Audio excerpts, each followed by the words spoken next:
বাংলাদেশের রাজনীতির উত্তাল মঞ্চে আবারও রক্ত ঝরল। কাকরাইলের রাস্তায় বর্বরচিত হামলার শিকার হলেন গণ অধিকার পরিষদের নেতা নুরুল হক নূর। সেনা ও পুলিশ মিলে গঠিত যৌথ বাহিনী এই হামলা চালায় বলে প্রত্যক্ষদর্শীদের দাবি। কিন্তু প্রশ্ন হচ্ছে, এই যৌথ বাহিনীকে চালায় কারা? সেনাবাহিনী নাকি অন্য কেউ? সরকারের ভেতরে আছেন এক রহস্যময় ব্যক্তি, নাম খোদাবক্স চৌধুরী। পরিচয়ে তিনি প্রধান উপদেষ্টা ডক্টর মোহাম্মদ ইউনূসের আপনজন, আবার রাজনৈতিক অঙ্গনে চাটগাইয়া ভাই নামেই পরিচিত। ডক্টর ইউনূস তাকে বসিয়েছেন স্বরাষ্ট্র মন্ত্রণালয় সংক্রান্ত বিশেষ সহকারীর আসনে, কিন্তু বাস্তবে এই পদবি শুধু নামকা ওয়াস্তে নয়, পুরো স্বরাষ্ট্র মন্ত্রণালয়ের সিদ্ধান্ত নেয় এককভাবে এই খোদাবক্সই। তার ইশারাতেই পুলিশের শীর্ষ পদে বসানো হয় আইজিপি বাহারুল আলমকে, যিনি শুধু মন্ত্রণালয়ে বিশ্বস্ত নন, খোদাবক্সের পারিবারিক পরিমণ্ডলেও ঢুকে পড়েছেন। বাহারুল আলমের তরুণী কন্যা সিমসাদ এখন খোদাবক্সের একান্ত ব্যক্তিগত সহকারী, রাষ্ট্রের পুলিশ প্রধানের মেয়ে এক ব্যক্তির প্রাইভেট সেক্রেটারি। ভাবুন একবার, এ কেমন অস্বাভাবিক যোগসূত্র! আর এই খোদাবক্স বাহার জুটি এখন যৌথ বাহিনীর নিয়ন্ত্রক। বাহ্যত সেনা ও পুলিশ মিলিয়ে গঠিত হলেও প্রকৃত নিয়ন্ত্রণ সেনাদের হাতে নয়। আদেশ আসে স্বরাষ্ট্র মন্ত্রণালয় থেকে, আর সেই মন্ত্রণালয়ের দরজা জানালা বন্ধ করে রেখেছেন এই দুই চাটগাইয়া ভাই। তাহলে কি নূরের উপর হামলার চূড়ান্ত নির্দেশকও তারাই?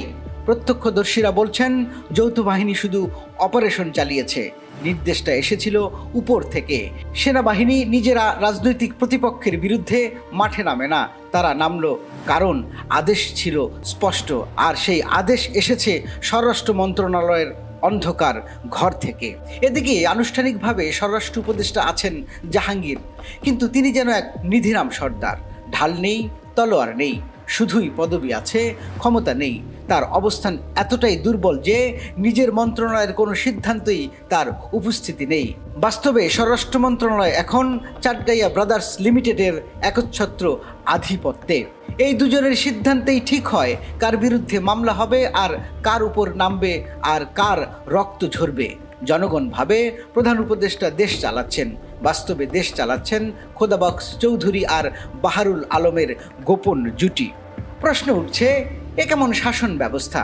গণতান্ত্রিক কাঠামোর ভেতরে এক অঘোষিত পারিবারিক কার্টেল, যেখানে রাষ্ট্রীয় বাহিনীকে ব্যবহার করা হচ্ছে রাজনৈতিক প্রতিপক্ষ দমন করতে। একদিকে নূরের মতো বিরোধী কণ্ঠকে পেটানো হচ্ছে, অন্যদিকে প্রধান উপদেষ্টার ভাবমূর্তির আড়ালে লুকিয়ে দুই ভাই চালাচ্ছেন রিমোট কন্ট্রোল। সাধারণ মানুষও বুঝে ফেলেছে খেলা। সোশ্যাল মিডিয়ায় এখন আলোচনার কেন্দ্রে চাটগাইয়া ব্রাদার্স। তাদের বিরুদ্ধে অভিযোগ, রাষ্ট্রকে ব্যক্তিগত স্বার্থে ব্যবহার, পুলিশ ও সেনাকে গৃহপালিত বাহিনী বানানো, আর রাজনৈতিক প্রতিপক্ষ দমন করা। নুরুল হক নূরের এই হামলা কোনো বিচ্ছিন্ন ঘটনা নয়, এটা সেই অদৃশ্য শাসকতন্ত্রের মুখোশ উন্মোচন, যেখানে প্রধানমন্ত্রী নেই, মন্ত্রিসভা নেই, কিন্তু রাষ্ট্র চলছে দুইজনের কথায়। আর সেই দুইজন খোদাবক্স চৌধুরী ও বাহারুল আলম। ইতিহাসে নাম কুড়াবেন রাষ্ট্রের অঘোষিত নির্দেশদাতা দুই চাটগাইয়া ভাই হিসেবে। রাষ্ট্র যখন দুই ব্যক্তির ইশারায় চলে, তখন জনগণের চোখেই প্রকৃত রায় লেখা হয়।